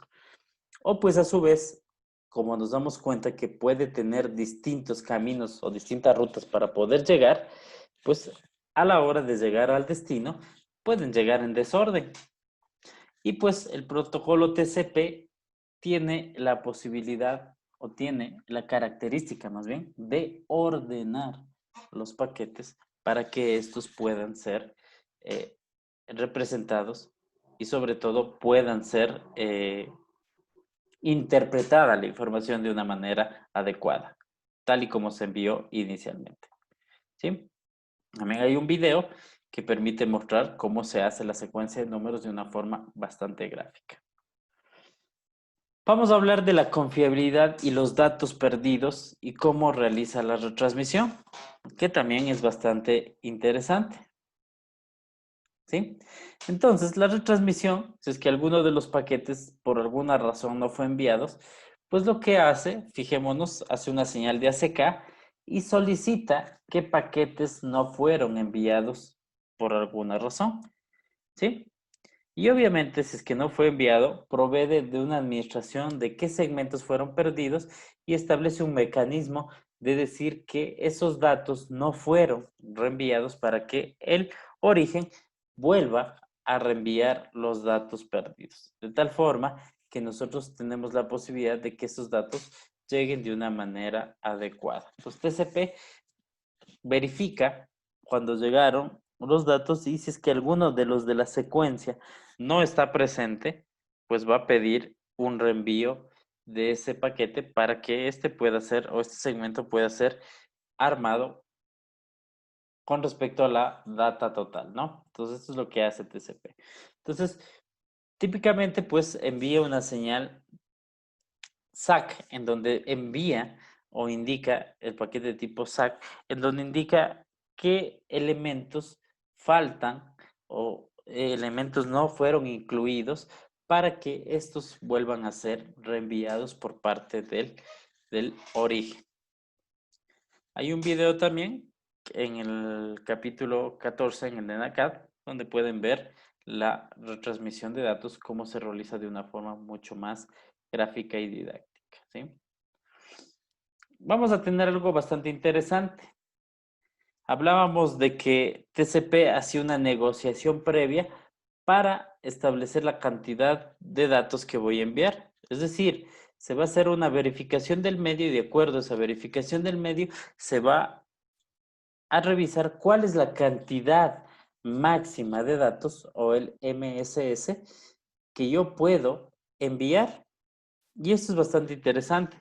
Esa cantidad máxima de datos nos da la posibilidad de establecer cuál es el origen del tamaño de mi ventana, ¿sí? El tamaño máximo de mi segmento. De tal forma que pues a la hora de nosotros enviar esta información nos permite transmitir datos, como podemos ver aquí en esta figura. En la figura de origen transmite 1460 bytes dentro de cada segmento. El tamaño de la ventana establece una realización de un enlace de 3 vías. Habíamos hablado del enlace de 3 vías, un ACK, un SYN, para indicar que se realizó la conexión. Y por lo general, la PCB que tenemos aquí esperará en total, esperará 10.000 bytes antes de enviar el reconocimiento. Es decir, lo que se hace es, durante el protocolo de enlace de 3 vías, se determina el tamaño de la ventana, que en total, pues, necesito enviar un paquete de 10.000 bytes, y cuando se establece ese tamaño máximo, se realiza la segmentación adecuada para el envío de mis datos. Entonces, la PCA puede ajustar la ventana de envío a medida que el PC va recibiendo la información, el PCB. El tamaño de la ventana determina la cantidad de bytes que puede enviar para recibir un reconocimiento, y ese reconocimiento del siguiente bit esperado. Entonces, siempre y cuando, pues, lo que hace TCP es establecer una negociación para poder realizar el reenvío de los datos, ¿no? Aquí estoy diciendo que tengo como cantidad máxima 10.000 bytes. Y obviamente se hace una segmentación de los datos para enviar mis datos, para enviar mis paquetes o mis segmentos, y que puedan llegar de una manera adecuada y se rearmen. Una vez que ya llegaron todos, pide la siguiente porción y así pues va realizando la conectividad o el envío de información. Es importante, y sobre todo a tomar en cuenta, que pues de pronto algún momento podemos tener un tamaño máximo con respecto a nuestros datos. Y esto es determinado por el medio, ¿no? El medio, a la hora de nosotros establecer un envío de información, pues voy a saber qué cantidad yo tengo máximo para poder transmitir, ¿sí? Y pues esto es determinado por el MTU, que significa el máximo, la cantidad, la unidad máxima de transmisión, o el Maximum Transmission Unit, y que me dice cuál es mi cantidad máxima para poder transmitir en un medio. Esto es determinado tanto por los dispositivos que yo tengo, con el objetivo principal de que pues se establezca, o TCP establezca el control de flujo y determine obviamente cuál es el segmento máximo que yo puedo enviar a la hora de transmitir, ¿sí? En el caso de que exista congestiones, TCP va a tener un control de flujo con respecto a la prevención de congestiones. Una congestión causa la retransmisión de los segmentos perdidos, y la retransmisión desde los segmentos perdidos puede empeorar la congestión, porque recordemos, si es que yo no recibí todos, vuelvo a reenviar y eso va a congestionar mi medio. Para evitar ese tipo de cosas y controlar la congestión, TCP va a emplear mecanismos como temporizadores, algoritmos de manejo de la congestión, con el objetivo principal de evitar la congestión. Por ejemplo, si se reduce la cantidad de bytes que envía antes de recibir un reconocimiento, entonces TCP va a realizar elementos como un algoritmo de verificación de que el canal se redujo. Se redujo la cantidad de tal forma que si se redujo, voy a cambiar mi control o mi ventana, el tamaño de mi ventana, para reenviar o cambiar el tamaño de lo que voy a enviar mediante mi comunicación. Entonces, de esa forma, TCP utiliza algoritmos o también como se llama temporizadores para poder indicar los datos que no congestionen a mi medio. Vamos a tener también lo referente a UDP y es lo que vamos a revisar y un poco vamos a ir dando elementos como la diferencia entre los dos, ¿no? UDP es mucho más simple. UDP utiliza sobre todo un elemento que es la comparación de baja sobrecarga y confiabilidad. UDP no está orientado a la conexión, no ofrece retransmisión, secuenciación y control de flujo. Las funciones que no proporciona la capa de transporte se implementan de una forma aparte. Entonces, esto hace UDP, no establece una conexión antes de enviar los datos. ¿Qué es lo que tiene UDP y cómo rearma los datagramas? UDP rearma los datos en el orden recibido y los envía a la aplicación. Y en este caso, quien realmente realiza la función de rearmado es la aplicación, más no como tal el protocolo. ¿Sí? Eso hay que tomar en cuenta. TCP envía en el orden, envía en el orden, más bien dicho, envía en el orden que obviamente tenga de acuerdo a su camino, envía de acuerdo a las distintas rutas que tenga y pues cuando llega en desorden, quien se encarga de rearmar en sí pues va a ser la aplicación como tal, ¿no? Entonces, muy distinto al TCP, que pues el protocolo mismo se encarga de realizar un algoritmo de rearmado. El proceso y solicitudes de servidor. El servidor del servicio. Sí, Paola. Sí, profe, yo tenía una consulta. Por ejemplo, igual al momento en el que, como el TCP es el que se encarga de, como decir, organizar, usted dice, los ficheros, entiendo yo. Entonces, en el momento en el que va a enviar los ficheros o los datos, también de manera dinámica, igual lo hace en orden o nosotros mismos podemos determinar en el orden en el que se puede enviar los datos. Ya, de acuerdo a esto, algo similar ocurre. Vamos a tener diferentes rutas, un origen envía a un router y puede que existan varias rutas para reenviar los paquetes.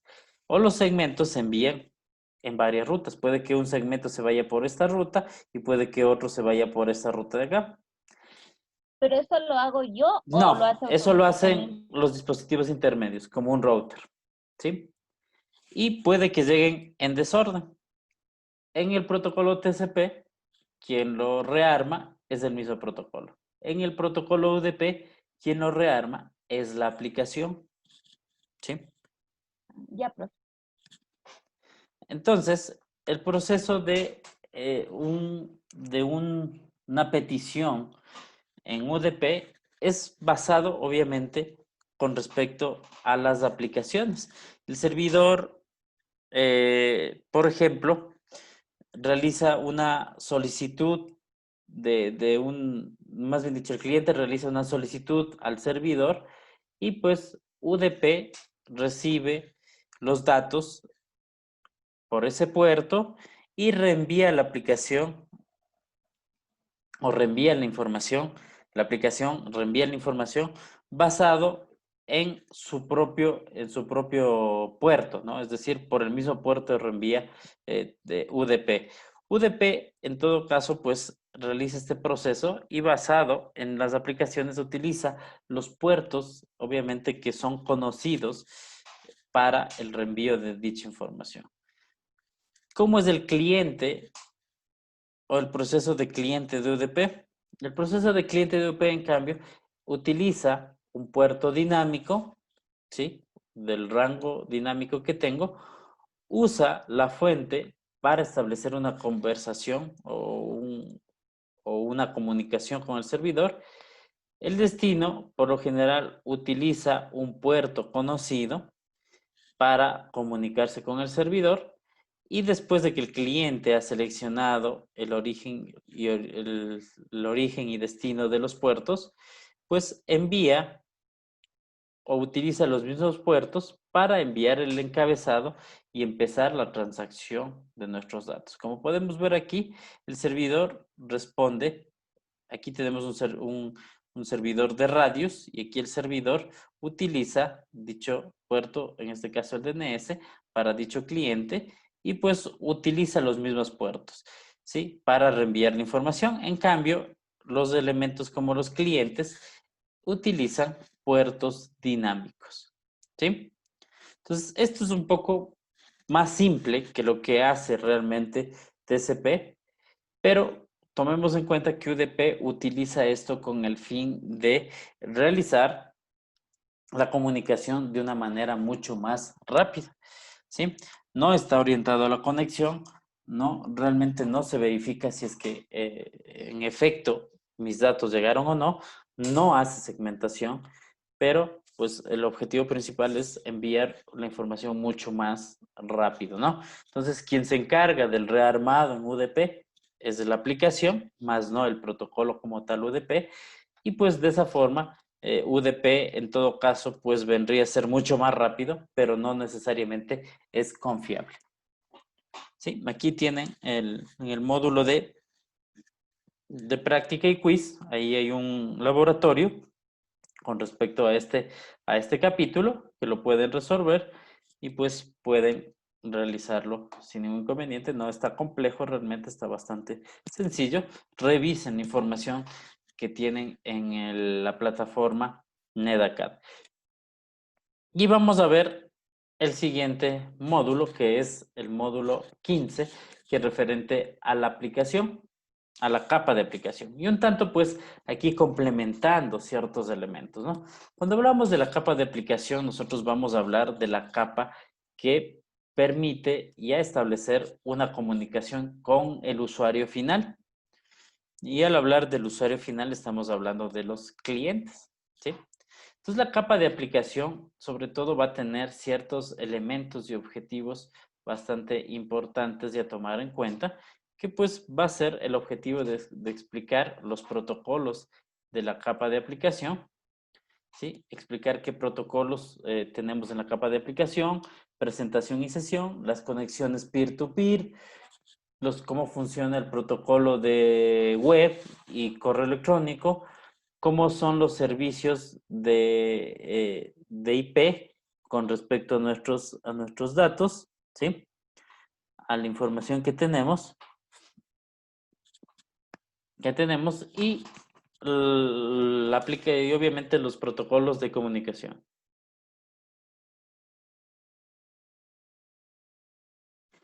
Vamos a revisar algunos de los elementos de la aplicación y presentación y sesión, ¿no?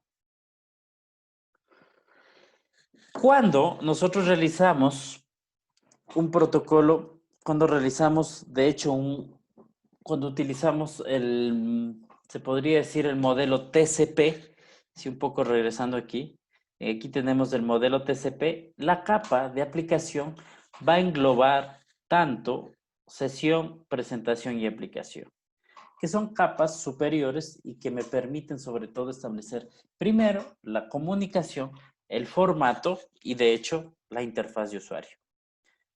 Sesión, aplicación y presentación. Vamos a tener ciertos elementos a tomar en cuenta en la sesión, aplicación y presentación. Sobre todo, cuando nosotros hablamos de la capa de aplicación, es la más cercana al usuario final. Se utiliza para intercambiar los datos entre programas y se ejecutan en los hosts de origen y destino. Vamos a tener la capa de presentación. La capa de presentación nos permite dar el formato de los datos del dispositivo de origen de una forma compatible. Establece también la compresión de datos y la encriptación de datos. Y la función de sesión me permite crear y mantener diálogos entre las aplicaciones de origen y destino. ¿Sí?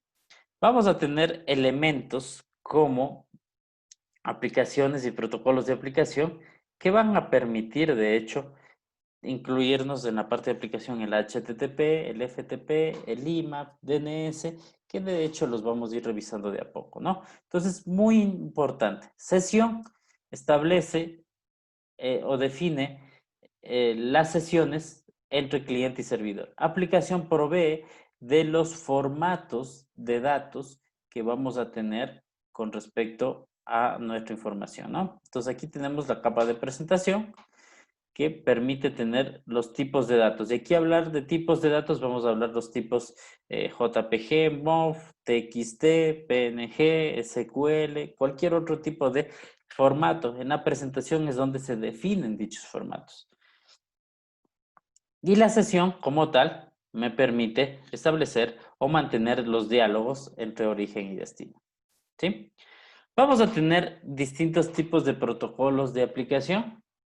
Entre ellos, los protocolos más conocidos de los que podemos hablar, hablamos de los protocolos como los protocolos de sistema de nombres de dominio, que me permite sobre todo establecer o transformar los dominios a una dirección IP. Hablamos de DHCP también, que es un protocolo que me permite asignar direcciones de forma dinámica. El protocolo HTTP que me permite mostrar el intercambio de datos como textos, gráficos, imágenes, sonido, video, en sí pues una página web. Y pues obviamente las aplicaciones de TCP/IP y los protocolos especifican ciertos formatos que son necesarios para las comunicaciones con respecto a cada una de las aplicaciones. Entonces, para las comunicaciones nosotros debemos utilizar, de hecho, hay algunos protocolos que utilizan un lenguaje en específico para poder mostrar cómo es el protocolo, en este caso HTTP, que es la transferencia del hipertexto, ¿no? ¿Qué significa una aplicación peer-to-peer? Las aplicaciones peer-to-peer me permiten establecer un modelo de cliente y servidor que es considerado en la capa de aplicación. Entonces, un modelo, pues de hecho, peer-to-peer, va a permitir sobre todo, o más bien dicho, un modelo cliente-servidores, perdón, estoy equivocado, cliente-servidor, va a permitir los procesos del cliente-servidor se consideran en la capa de aplicación. Los protocolos de la capa de aplicación describen el formato de solicitudes, respuestas entre clientes y servidores. Y un ejemplo entre un cliente-servidor es el correo electrónico, ¿no? El correo electrónico, el cual pues está en un ISP y permite sobre todo el intercambio y almacenamiento del correo electrónico. Permite recibir información de los correos, almacenar la información, ¿sí? Y el servidor va a ser quien establezca dichos elementos. Otro ejemplo, tenemos los servidores web, en los cuales yo desde cualquier dispositivo hago una petición para descargar una página en específico, ¿no? Entonces hago una petición y el servidor me envía los datos de dicha página que estoy solicitando. Entonces el modelo cliente-servidor me permite que el cliente haga una petición al servidor de algún determinado servicio que él mismo pueda proveer, ¿sí? Vamos a tener el modelo peer-to-peer. ¿Qué significa? O las redes peer-to-peer, las redes entre pares. Y las redes entre pares me permiten acceder datos desde un dispositivo par sin utilizar un servidor como tal, cuando compartimos archivos de un computador a otro, cuando compartimos recursos, una impresora. Cada dispositivo se llama un par y las redes entre pares pues hacen la misma función. Por ejemplo, un cliente puede hacer como cliente y servidor al mismo tiempo, ofreciendo o compartiendo algún recurso. Diferencia que tenemos entre una red normal de cliente-servidor es que en este caso los clientes que se convierten en servidor también no van a tener la misma potencialidad y la misma capacidad de aceptar el mismo número de clientes que tenemos en un servidor real. Pero Obviamente para soluciones pequeñas esto me sirve en el caso de que quiera compartir una impresora, de que quiera compartir un directorio, yo puedo hacerlo utilizando una red peer-to-peer o también conocidas como las redes P2P. En algunos casos se utilizan hoy en día las redes P2P para elementos como aplicaciones como, no sé si algún momento escucharon las, los del BitTorrent, en los cuales los clientes, es decir, los usuarios se convierten en un cliente y dan la posibilidad de que los clientes puedan compartir ciertos datos y obviamente otras personas puedan descargar información, ya sea software, documentos y demás, ¿no? Aquí tenemos ciertas aplicaciones que me permiten la Profe, comunicación, ¿sí? disculpe que le interrumpa. Acerca de estas aplicaciones, un ejemplo de esto sería los nuevos PlayStation, cuando vamos a descargar las cuentas y todo eso, que lo hacemos de un servidor fijo. No, no, no. A ver, hablemos de un BitTorrent. ¿Alguna vez escucharon el BitTorrent o escucharon este software, el Ares? Sí, El Ares en donde yo buscaba un determinado programa y se descargaba, ¿sí? sí, Entonces, algo así funcionan las redes peer-to-peer. Lo que hacen es que en varios clientes existe el programa, por ejemplo. ya. Y lo que hace es descargarse de varias fuentes para armar tu software en específico. No hay un servidor como tal, ¿sí? Lo único que hace este programa como el Ares es solo gestionar a que personas que tienen el programa se conviertan en servidor y permitan descargar simultáneamente a otros clientes. No hay un Por servidor eso no como tal. aplica lo mismo en las No, diferentes cuentas que nos estamos siguiendo, creando, no, ¿no? porque si hablas de PlayStation hay como tal un servidor, ¿sí? Un Pero servidor en las diferentes cuentas no van a compartir los programas y eso no aplica.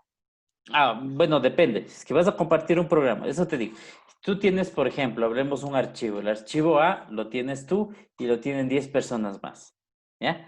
Y Ya yo los quiero que descargarme ese archivo. descargan. Yo quiero descargarme ese archivo. Entonces, Ajá. me va a ir descargando de varias fuentes para, a su vez, darme en total ese archivo. No hay un servidor como tal que canalice. O sea, la diferencia sería en que, por ejemplo, en el caso, digamos, como yo decía, del PlayStation, ya, cuando tenemos diferentes cuentas, entonces me descargo, digamos, en la totalidad de las diferentes cuentas, pero en ese me voy descargando por segmentos, así. Algo así Ya, funciona las redes ya. P2P. También se utilizan para elementos como BitTorrent, Bitcoin, ¿sí? Que pues si nos fijamos, aquí dice yo tengo esta canción y pues aquí este cliente o alguien quiere descargar esa canción y se convierte ese cliente como un servidor. No hay un servidor centralizado, no tenemos el esquema cliente-servidor, es decir, un servidor que da cabida a N estaciones o a N clientes, ¿sí? Entonces aquí un cliente se convierte en una especie de servidor y pues otro cliente que de pronto tenga la misma canción también puede dar soporte y así se descarga de una manera mucho más rápida. No hay un servidor centralizado. Eso es lo que hacen estas aplicaciones como BitTorrent, DirectConnect y Donkey, Freenet, que sirven para esto. Si algún momento tenían, no sé si se acuerdan, no sé, creo que no sé si sean tan, tan tan antiguos, ¿se acuerdan de este programa Napster que utilizaba para descargar canciones? ¿Sí?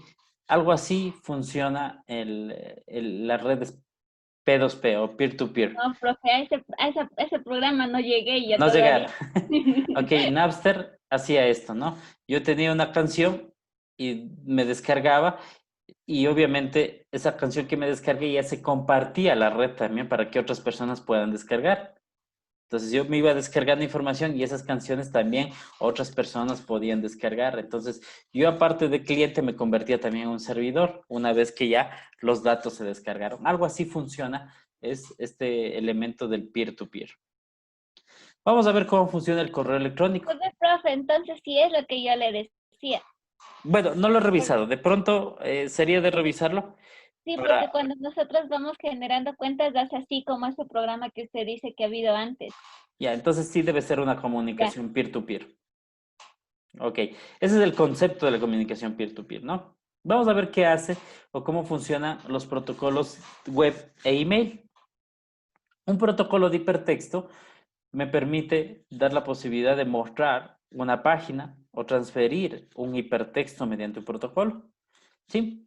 Y de hecho, pues, un URL, que es Uniform Resource Locator, que pues obviamente este Uniform Resource Locator me permite sobre todo dar la posibilidad de, bueno, en español significa el localizador de recursos uniforme.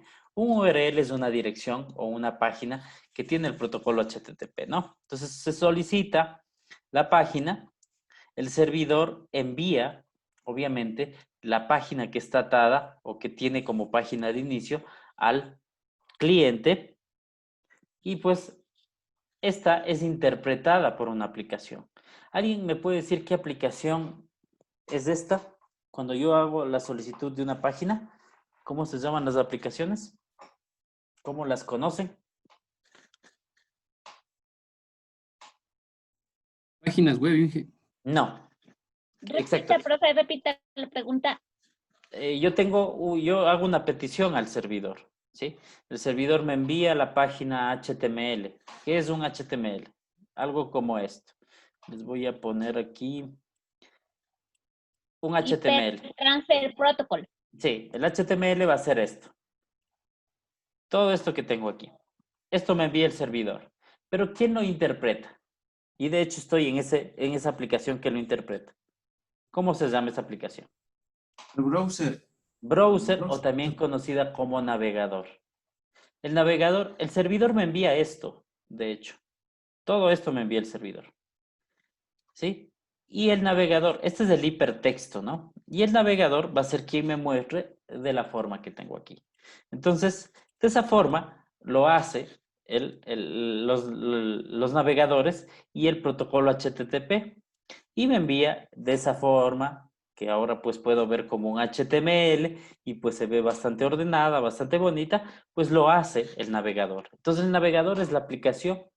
El protocolo HTTP transfiere ese hipertexto por la red y pues obviamente quien interprete esa información pues va a ser mi navegador o mi browser, como dijo el compañero, ¿sí? Y de esa forma nosotros podemos visualizar de una forma correcta o podemos visualizar. ¿Qué tenemos en el hipertexto? Si nosotros nos damos cuenta, un tanto, pues para poder ver aquí tenemos la posibilidad de ver en el código fuente. Aquí apunta a elementos como, por ejemplo, imágenes, iconos. Todo esto, pues está ubicado en el servidor. Fíjense, aquí está una dirección donde está esa imagen, por ejemplo. ¿Sí? Aquí está otro elemento. Aquí está, por ejemplo, veamos por acá.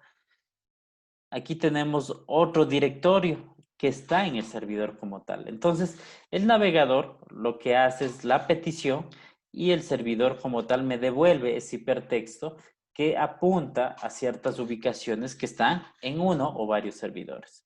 ¿Sí? Vamos a tener el HTTP y el HTTPS. HTTP que pues es una conexión no cifrada y el HTTPS que cifra la conexión punto a punto, con el objeto de que los datos que circulen en ese canal HTTPS viajen cifrados, es decir, no viajen expuestos. Por lo general, los bancos y entidades que requieren hacer transacciones, ya sean monetarias, pues utilizan el HTTPS con el objeto principal de asegurar mi conectividad y que esté encriptada punto a punto. Vamos a tener los protocolos como el GET, que el cliente hace una petición al servidor, el POST, que permite subir archivos al servidor, y el PUT, que hace una carga de fuentes como contenidos web. Y el uno carga archivos y el otro carga de pronto contenidos web, como son imágenes y demás elementos. Los protocolos de correo, vamos a tener algunos protocolos que nos van a permitir, o tres en específico. Vamos a tener el protocolo SMTP, que es el protocolo de envío simple, envío de correo electrónico, envío de transferencia de correo electrónico, y el otro que es el Post Office o el IMAP. El SMTP me permite enviar correos electrónicos. El POP y el IMAP me permiten recibir, pero va a haber una diferencia entre estos dos como el POP y el IMAP. Un tanto, pues, para identificar, el SMTP utiliza el puerto 25 para su envío. Lo que hace es enviar un email utilizando el SMTP, llega a un servidor, este servidor dice, bueno, yo este dominio no lo conozco, voy a preguntar a mi default gateway y él me da la ruta para enviar este elemento a otro servidor y que el correo llegue a su destino. ¿Sí? Es más o menos cómo se realiza el proceso este. Entonces, todo en función de que llegue un paquete, llegue un correo al servidor. Si el servidor no sabe quién es el dominio, pues pregunta a su DNS, pregunta a su default gateway, quién conoce la ruta para llegar y reenvía de esa forma. En sí, pues, antes del mensaje SMTP, de hecho, el correo electrónico requiere de una cabecera y un mensaje. La cabecera va a tener datos como el correo electrónico del origen y destino, y el mensaje obviamente va a tener su codificación, que en algunos casos es una codificación de texto simple o puede llegar a ser un HTML también. Vamos a tener el POP. El POP es un protocolo que utiliza el puerto TCP-110. Si nos damos cuenta, son TCP todos estos protocolos porque son orientados a la conexión, requiere una conexión. El protocolo POP me permite tener o descargar los correos del servidor, ¿sí? El POP realiza una petición en la que descarga los correos del servidor a mi computador. Ojo, descarga los correos. Es decir, que en el servidor no van a quedarse almacenados. Pero vamos a tener un protocolo que es el IMAP, que en cambio, a diferencia del POP, guarda una copia en el servidor y también en el cliente, en el programa cliente. Programas clientes que podemos tener, Outlook, en el caso, puede ser el correo de mail, el correo de Gmail, también tiene clientes de correo y pues utilizan por lo general el protocolo IMAP porque nos mantiene en el servidor y también lo mantiene en el cliente, una copia. Pero si configuramos el protocolo POP3, podemos tener el riesgo de que se descarguen los correos y obviamente en el servidor ya no exista. ¿Cuándo se utiliza el protocolo POP? Cuando, por ejemplo, tengo limitación en mi cuenta. ¿Qué tal si en mi cuenta de correo solo me limitan a un cierto espacio y por lo general, pues no tengo la posibilidad de tener todo este espacio? Tengo que utilizar el POP para descargar la data. ¿Sí, Paola? Profe, este IMAP que usted dice, ¿es síncrono o asíncrono? El IMAP es síncrono. Utiliza, de hecho, cada cierto tiempo y la aplicación es quien hace la sincronización, ¿no? Hace una sincronización push en la que llega un correo y obviamente ese momento envía una señal al aplicativo y el aplicativo es quien me muestra que ya existe un correo. ¿Sí? Ya, pero es síncrono. Es síncrono, ajá. Ay, profe. Ok, vamos a ver los servicios de IP. En estos tenemos el servidor de dominio, el DNS, ¿sí? Aquí voy a compartir una pantalla de cómo utilizamos un aplicativo que es el NSLookup. A ver, voy a compartirle. Aquí el NSLookup, como tengo este comando, me permite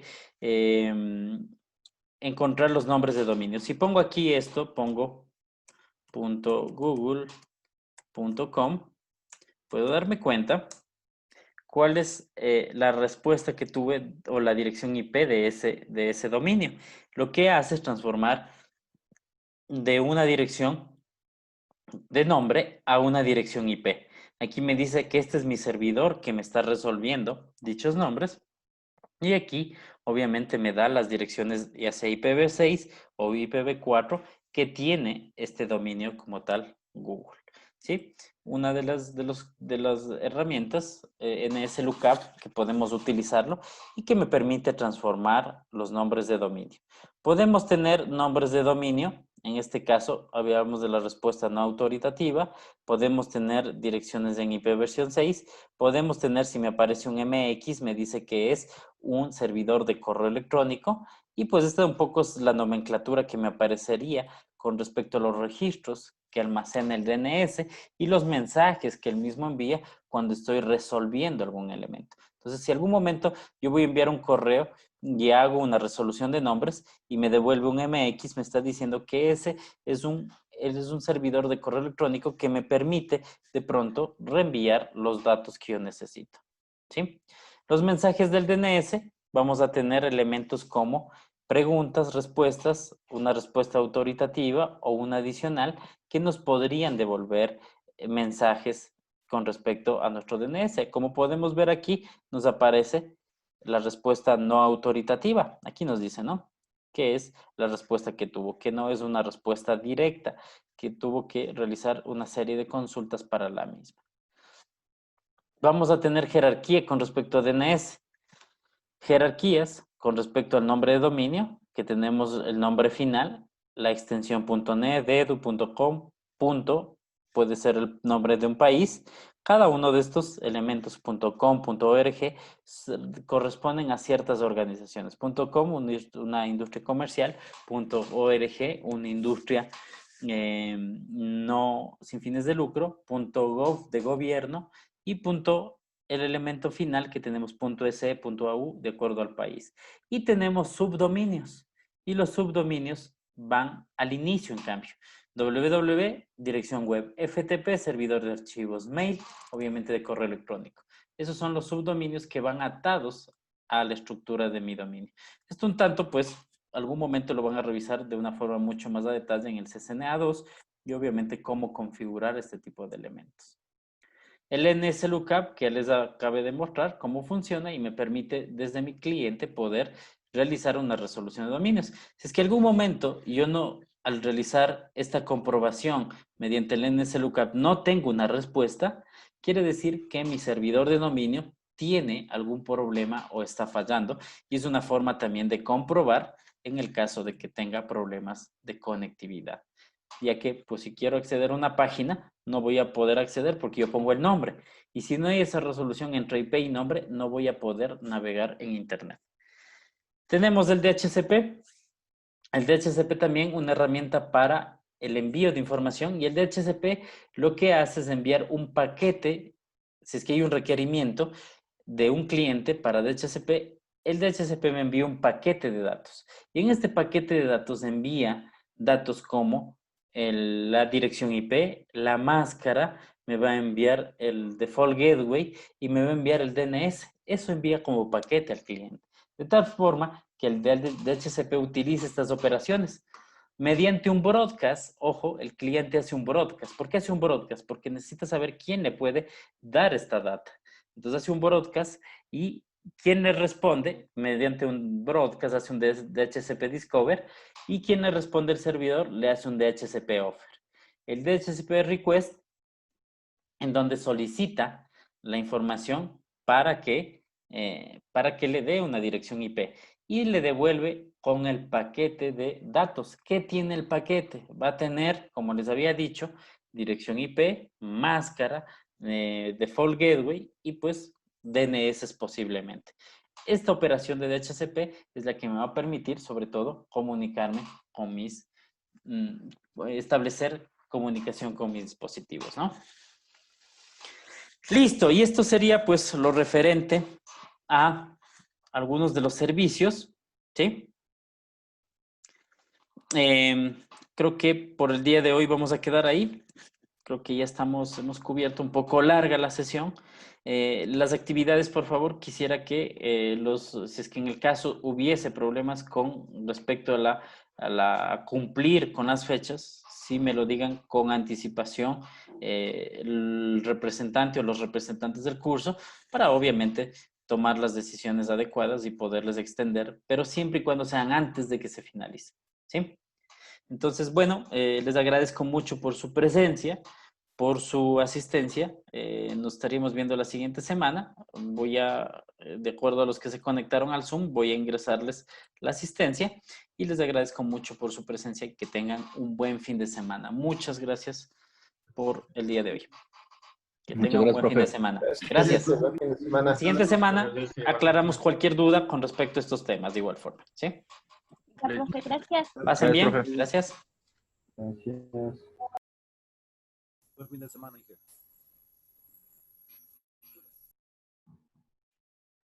Profe, entonces le molesta